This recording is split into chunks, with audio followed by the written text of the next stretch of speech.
Morning, everybody. Morning. Thank you for being here. We're practicing good social distancing, I see. Good. What's this? That's the policy. Oh, okay, okay. Is this, okay.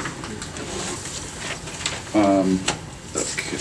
All right, so we will open the meeting here at 9:12. Gary. Okay, on March 19th for Job and Family Services, I acknowledge the following new hire appointments as the Director of Job and Family Services comply with the Board of Commissioners requirements for Board of Commissioners recruitment and hiring policy. Patricia Fowler, Administrative Assistant, replacement was effective January 6th. James Lazy, Clerical Specialist 3, was a replacement effective January 13th. Lila J. Clerical Specialist 3 was a replacement effective February 4th. Okay, thank you. Okay, Adrian. Good morning. Morning. So today's financials include a cash transfer from the general fund to Department of Development, Community Development for their second quarter 2020 funding request. Among the encumbrances is a travel request from JFS to attend the 2 days in May child advocacy training. Among the vouchers is $5,574.85 from the Commissioners to the Treasurer of State of Ohio for our share of medical expenses for children with mental handicaps from February. $32,000 from JFS to mental health for the first quarter Family First Council 2020 therapeutic services.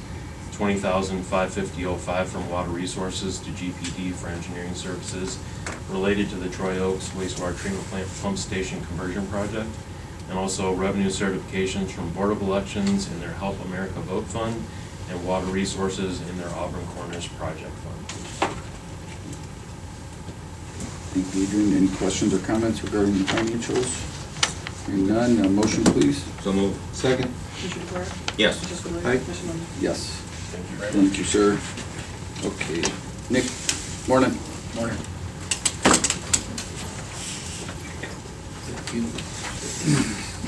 Item 3 on the agenda is requesting the board award of the bid to Aramark Company LLC for our annual application of pavement markings of various roads in the amount of $387,783. Just a reminder, this project looks like it's a double of our normal pavement striping.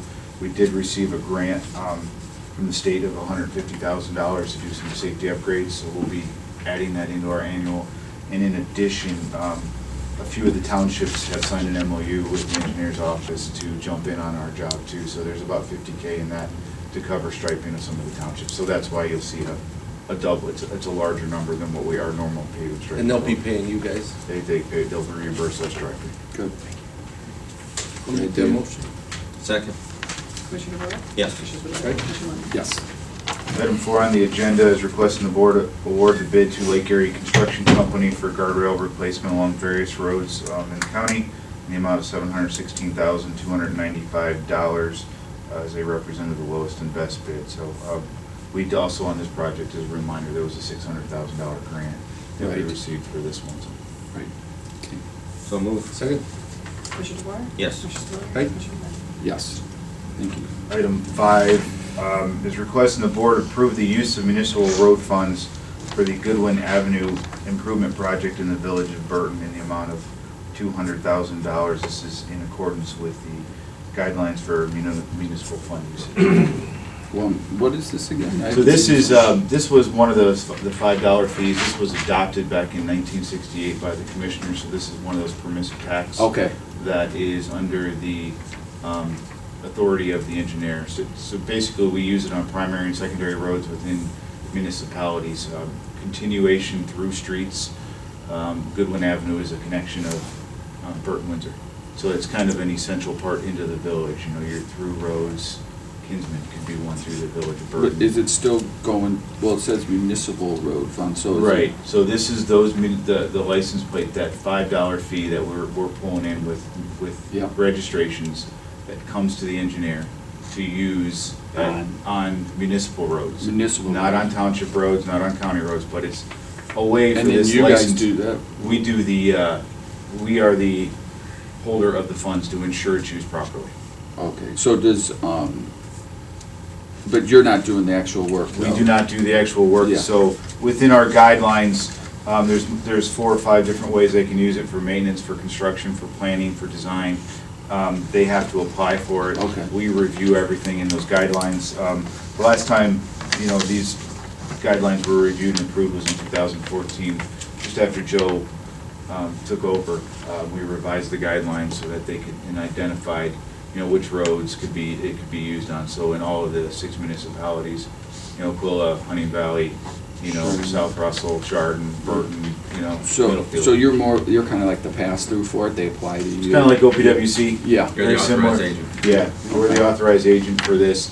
Annually, this fund brings in between $80,000 to $90,000, Okay, and then we disperse it as they apply. when they apply for it. We try to check in with them, Mm-hmm. hey, there's some money here, so there's some funds. South Russell Village is looking at some work on Daisy and even on Bell Street. Okay. From there, Yeah. Middlefield Village is looking to use some funds, maybe on Terra Creek, on the Parkway around there. That's considered a secondary road.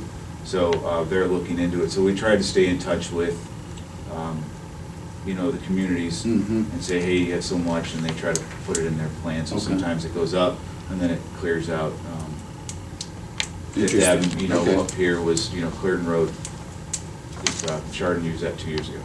Great, thank you. Yeah, that's a new one for me. Thank you for explaining that. Now, with this process, with a municipality like a village, are they allowed to also apply for OPWC money? Yes, yeah, this is just another form of a grant or a bill of funds available, so they can actually, through OPWC, they have to have a local match. Sometimes this can be considered a local match. Good. Nice. So, but with the Goodwin project, they are receiving OPWC money on that one too. Good stuff. I make that motion. Second? Commissioner DeWort? Yes. Commissioner Aye. Spillier? Commissioner Ware? Yes. Thank you. Thank you very Thank much, you. Nick. Okay, Department of Aging. Jessica, good morning. Morning. How are you? Good. Good. So I'm here this morning regarding our lease of the West Geauga Senior Center. We'd like to extend that for 1 year. We have been working on a permanency plan in the Chesterland area, and we've been in talks with Don Rice, talking about how their Metzenbaum workshop, they're going to have to, I think, in October, their clients are no longer going to be able to use that space, and clearly that was discussions we had prior to this little crisis coming up. So it makes a lot of sense to look into modifying that space to use for a senior center. So we're in the process of working with some, Good a idea. firm met with us, and we are going to look at getting some quotes on the cost to renovate. So we are looking for a permanency plan in Chesterland area. Good idea. Yeah, definitely. And still, I mean, we have a good price per square foot here. It's about $6.79 a square foot, so that's still a good price for a plaza space. Okay. Make that motion. Second. Commissioner DeWort? Yes. Commissioner Spillier? Aye. Commissioner Ware? Yes. Thank you. Thank you. Excellent. Dave's not here. This is just part of their CDBG, block grant program. It's just to submit the reports, the income reports that they have to submit each year. So it's just to authorize them to accept and approve the submissions to the state. I make that motion. Second. Commissioner DeWort? Yes. Commissioner Spillier? Aye. Commissioner Ware? Yes. Can I have clarification if that was 7 and 8, or if it was just 7? 7 and You didn't pick up? 8 CRLF. Thank you. Morning, Craig. Morning. Hey. Everyone's here, all right? Oh, yeah. Yep. So I'm here.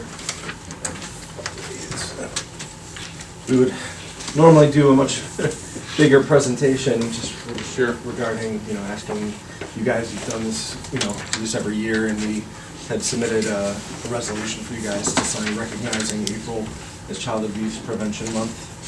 Are you guys doing the things at Junction again? We're doing, yes, we're still doing, they're still supporting us, which is amazing. They do. The flags and. Yeah, the Yeah. flags, we'll have the big poster board there representing how many actual investigations that we conducted this past year.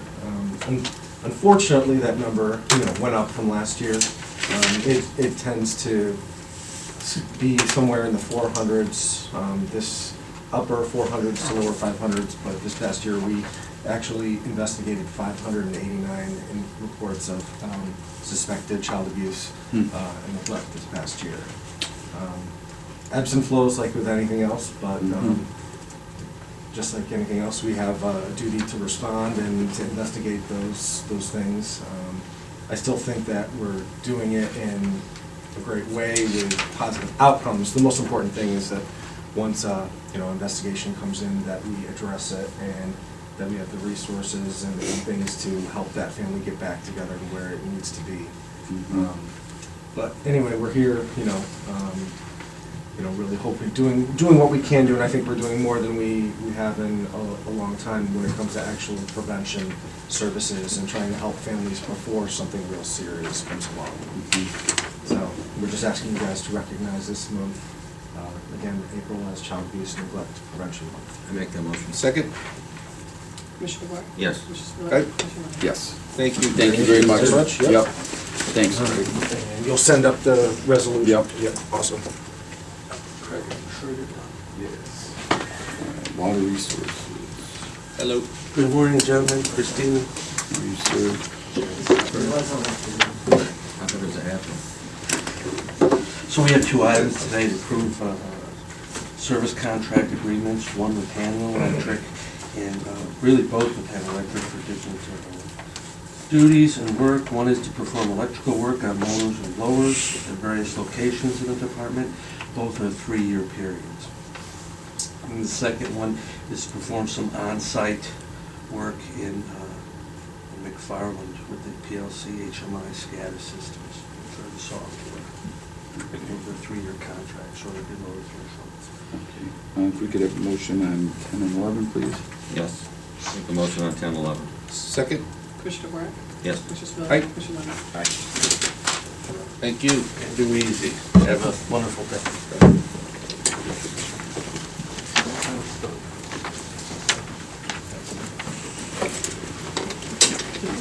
And Kelly. Hello.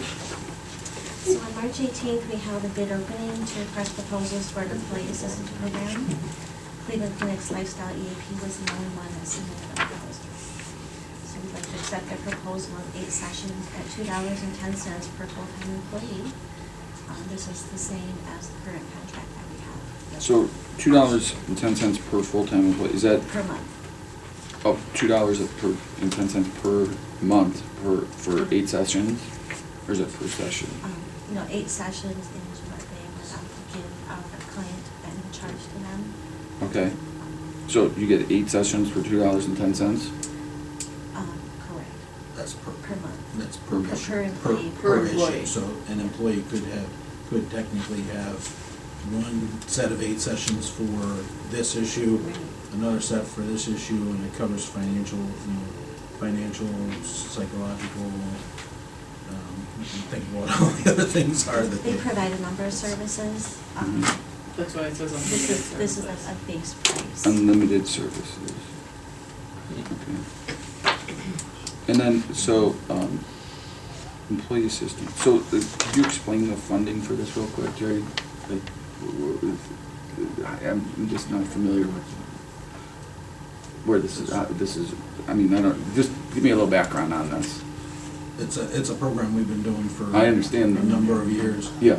It gives employees an option if they have a concern about something either within their family or a financial issue, they can call and they'll get counseling either over the phone or in person for those up to 8 sessions per issue. And then it's a benefit to the employee. I think we've had, in the past, We have forget about how many 10% of our situations. employees utilize the service, and then we have our managers and staff that utilize them for referrals if they have.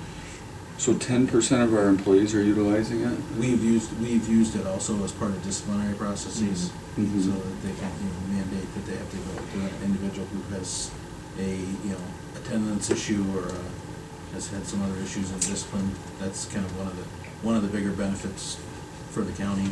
Okay. And it also handles like depression for our employees too, correct? Right, and if we have a crisis such as now, they are available 24/7 for anyone to call. If something happen within the department, they can send somebody out and set up appointments on site. They come to our health fair, they come to different lunch and learns that we have, so they provide a wide range Mhm. of services. So, just so I understand, it's $2.10 per full-time employee per month? That's the way they do their charges. That's how they bill it. Yeah, so it's a. So is it coming out of what? Like, who's getting, I mean, are we getting a bill, or is it coming out of their payroll, or how? I mean, It's something that the county pays. Yeah, it's something that the county has provided I- the employees as an okay. extra benefit. So Okay. it's not coming out of the employees, the county covering the cost. And then what, so I guess, I mean, you might not have it in front of you, but I'd like to see what the total numbers are for this. It's just under $15,000 A year? Okay, It's okay, based on full-time employees, but part-time employees are able to utilize the service. okay. And we have used it a lot for referrals too. Like if we suspect somebody's on drugs, so when we've sent people there, it's really a remarkable benefit. Okay. Sorry, I didn't know what the overall No, no. number was. I think it was I knew based on it was low, but I didn't want to throw out a 589 number and be too low. Yeah, I just did quick math, I went off like 500 employees, and I came up with like $13,000, Yeah. so. It yeah. also covers everybody in the household, which is kind of Okay. interesting. Correct. Okay, sorry, I'm just curious, No, that's fine. yeah. I'll make that motion. Second? Commissioner DeWort? Yes. Aye. Commissioner Lennon? Aye. Thank Thank you, appreciate it. Okay, Sheriff's Office. This came in at the very end of the day, and I got a scan, the actual paperwork is not actually here yet. They're just asking for you to authorize Jerry to execute it since the actual paperwork is not here. It's for the Video. the video camera Yeah, agreement. right, okay.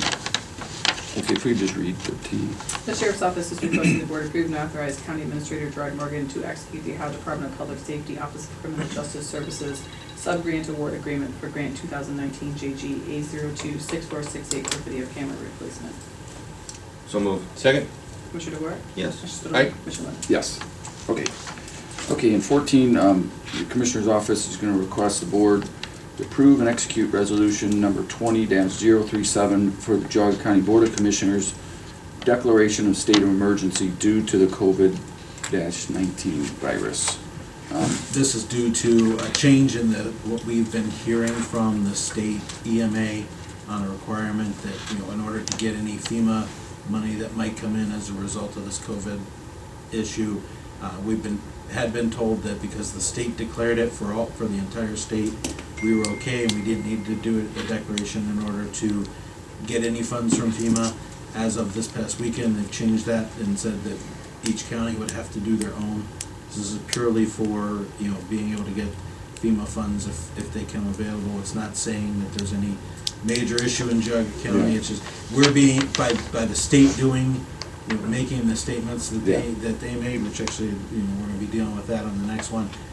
Any additional costs that we incur Mhm. as a result of the state's actions, we'll be able to at least, whether we get any or not, we'll be able to at least submit to FEMA Right. to be able to get refunded for that. And then it also, this resolution also would waive, in the event there is something that happens and Roger or the county needs to purchase something that goes over 50,000, we don't have to go through the bid process as long as it's under 100,000. We just have to get 3 quotes. So And then that's also- changing, that's a waiver that's in the Ohio Revised Code that allows us to do that. Okay, and then also it's going to give you some authorities that this board, if we can't convene in a quick enough fashion, you have the ability to make those decisions. Yeah, to make those decisions under Okay. $50,000 to $100,000, so. Okay, It's not, this is purely a, administrative. Yeah. It has nothing to do with, there's anything going on. There's no in the more county. outbreaks or, And yeah. last I said, Yeah. we're still at one case in Geauga County, and, there's confusion. They took that other one back. That one that the second one that was on there, talked with Tom Quaid, he said that was actually a Geauga County case that got put into Geauga counties. And don't know whether, I don't know how that happened, whether Yeah. his doctor reported it as in Geauga County. If we're or- keeping score or whatever. What, Yeah. yeah. But it was, we are still only at. Yeah, they can have that one. Yeah. We'll give it back. Yeah, I mean, you know, again, I think, you know, we've been very conservative in our approach from the beginning on this thing and not being the first one to jump, but Right. following the advice of, you know, the Commissioners Association and looking at the state's suggestions as well as our local authority, the health authority. But, you know, that was always our concern, is declaring a state of emergency in Geauga County and then getting a bunch of people overly excited or stressed or, you know, thinking that there's, you know, I think this is probably a little, I understand now why we're doing it, Right. but I've been hesitant to do that up until now, but. Yeah, and Yeah. I think all three of you and myself can do the same thing. It's just we're not running full force into Yeah, the cave to hide on this. It's, Right, you know, right. You know, the three of you and I have been in contact with the County Commissioners Association of Ohio, with Tom Quaid and the Health District, just to be sure we're up on everything that's going Right. on. And it didn't make any, before this, it didn't make any sense for us because we were being told there's no reason to do it, the money's gonna come anyway, so. yeah, Right. But it's okay, now we're looking at it and saying, well, now that we're getting different advice from the state, we have to. okay, Puts us in a better position to get future funds, you know, and then this is the right time to do it. And it doesn't change what we're doing right now. Correct. So with that, I make a motion. Second? Commissioner DeWark? Yes. Commissioner Aye. Spillier? Commissioner Lennon? yes. And then the next item is a temporary leave policy that would go into effect today and run through April 7th, which coincides with the state's order, the state's stay-at-home order, in order to allow us to be able to help out the employees who are being, they can work from home. If they can work from home, if there's a handful or so that would not be able to work from home, that we would be placing on administrative leave to be paid while they're there, since it's not their, this isn't them deciding to go take a vacation or, take a sick day because their kids are Yeah. homesick or they're homesick. This is being foisted upon them for the purposes of the state. I don't think we have too many in the county that we're doing this with, No, right? internally within the Commissioners Hiring Authority, it's, I think it's maybe a couple dozen Yeah, out of the yeah, I mean, you know, 250 years.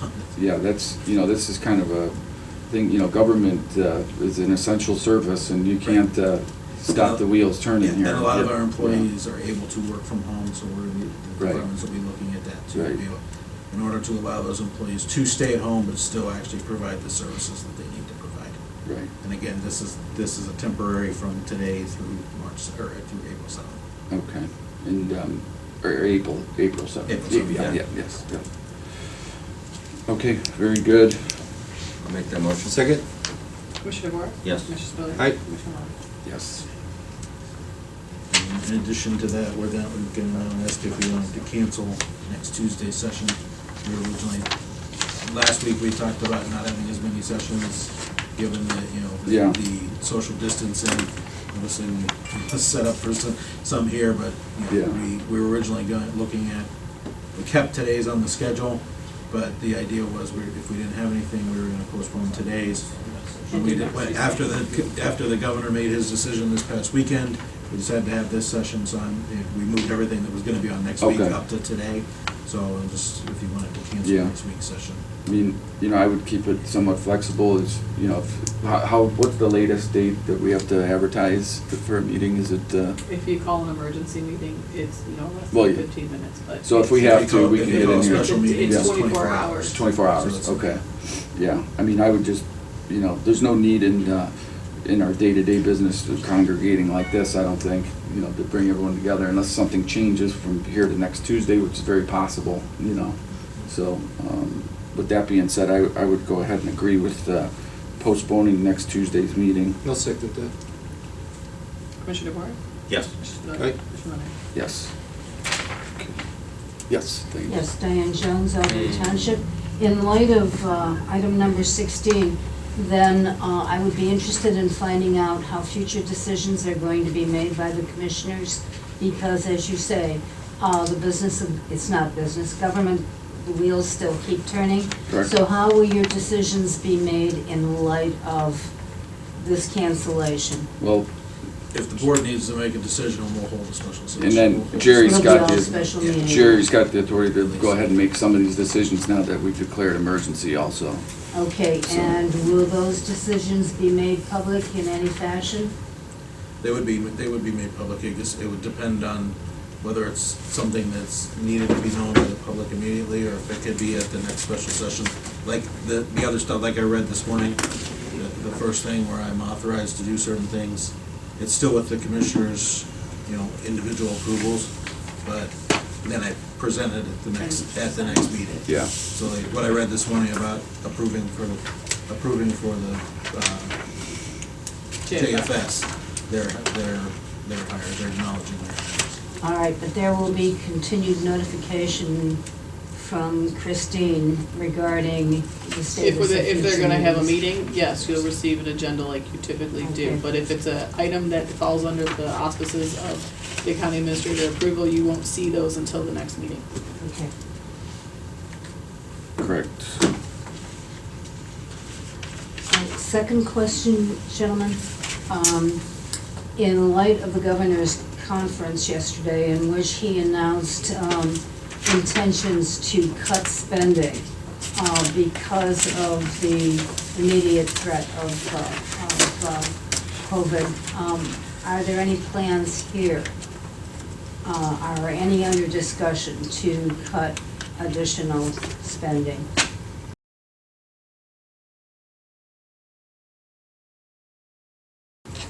At this time, I think it's premature to say cut spending, but we're being mindful. We've made a statement. I don't think you were here the last couple meetings, but No. we did say that we were going to stop any major purchases at this time outside of your normal activity. So any big ticket type things, we've, outside of your budget, we've put a stop on that. And I requested As far as being mindful of, this kind of bump number, I don't know where, it's the number of April 6th or 7th that everyone's looking at, waiting to see, where they're gonna give paid administrative leave, that goes for not only private business, but the government. At that point, you're gonna have to reassess. Can you continue to keep paying people to stay home? And I can tell you in the private world, it doesn't last. People can only hold their breath for so long, and that should go the same here too. So if that's the case, then yeah, we would have to look at making some changes, because this is gonna affect our revenue at the end of the day. Hopefully it's a short bump, but it's gonna affect sales tax, and that's what we live on here.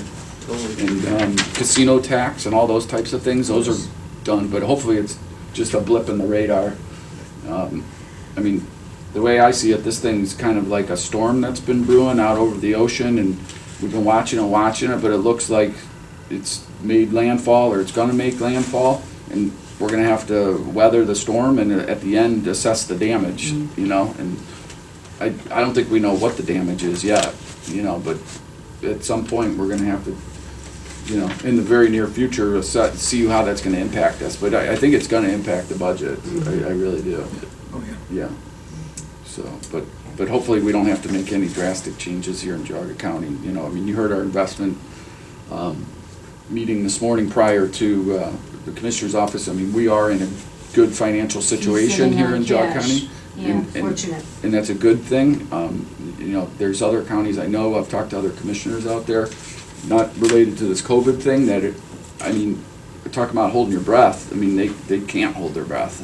Every day, they're kind of living paycheck to paycheck per se. It's, so we've, prior to me being here and, Ralph and even the commissioners going way back and Dave Lair, having that very conservative approach to our budgeting and almost factoring in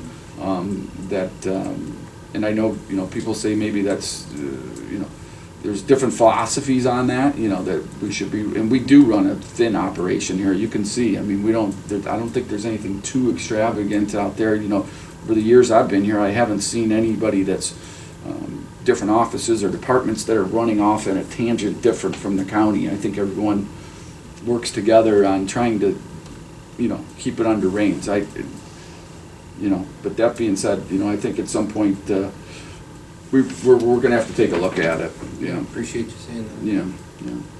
But all the departments are rolling up their sleeves because of this issue. And there's some department heads that are working weekends and 12 and 14 hours a day because of this. So we still have to serve the residents with all our departments. Thank you.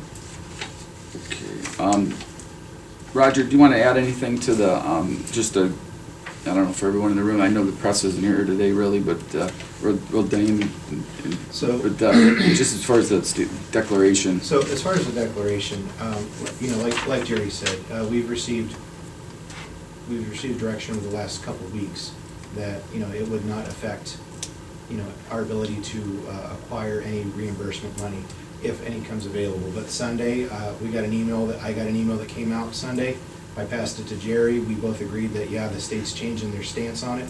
So I had it clarified Monday morning, and, you know, it doesn't change our response, it doesn't change our outlook, it doesn't change, you know, it's just purely a fiscal event. Anybody else have anything? Is there any updates as far as on the Board of Elections? Well, we are waiting for the legislature to act. The Secretary of State has issued a directive that in-person voting will happen on June 2nd with mail-in balloting to occur before then. However, that is all subject to litigation and legislation, so. I mean, he doesn't have the authority to set that date, right? I can't say that, but I can say that, yeah. I mean, technically, the election's Right, it's the over, legend. right? Yeah, the strongest legal argument would be that election day happened. Right. However, the strongest legal argument often loses. That's interesting. What about the, I got a notice, and I'll tell you, it did not make me very, I might have been in a bad mood when I read it, but it was saying that they're gonna make the counties basically double pay for this last primary. It's gonna be on the county's responsibility to fund the cost for the election again? We've received no notice of that, like Okay, that. okay. I know that certain expenses the legislature is talking about funding, but I'm expecting that at least some portion of expenses just will have to be doubled. But we don't even know for sure if there will be in-person voting in June. Because the legislature could likely take a different view than the Secretary of State has. That's certainly unprecedented. Yes. I mean, that's maybe in the history of this country. I don't know if there's ever been an example of that, has there? Of a primary being moved? Or Like that? An election? Well, Like that? 9/11, the mayoral race in New York City, that was election day. Yeah. And they immediately postponed that election to allow it to move. I mean, you could almost say this is the biggest example of voter suppression in the history of this country. Is the way, I mean, potentially, you know, unless they. Well, depending on what the legislature does to move forward. Yeah. I mean, I'm confident that there will be more voting because, well, like I said, whatever the state of the law is now, the equitable considerations will have to be taken into account. Jerry, on the call we were on for CCAO, didn't they say it might be limited, that they might have it, but limited, like not all of the places open? That's what I recall in my notes, that they said it could be very limited, just maybe one or two places. I mean, they're just reviewing all of that. That's what I recall them talking about at the state level. Okay. It's all like Subject like, to- it's Yeah. all Yeah. it's all up in the air right now. Yeah. So legislation and legal action. So Okay. Other than that, I'm over adjourned. okay. Thank you, everybody.